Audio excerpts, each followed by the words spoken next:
internment camps across East Turkestan by the Chinese government. Innocent people, mothers and fathers, brothers and sisters, sons and daughters who have been deprived of their liberty and subjected to horrific abuses, including political indoctrination and torture, solely because they are Uyghur. This is more than just repression. This is a systematic attempt to forcefully assimilate millions of people. It is attacking the very core of our community, our very identities. It has truly become an existential problem. Commemoration of Human Rights Day aims to enlighten us about how our rights are a foundation of sustainable development and peaceful societies.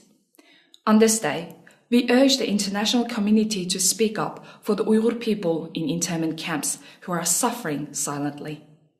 States have the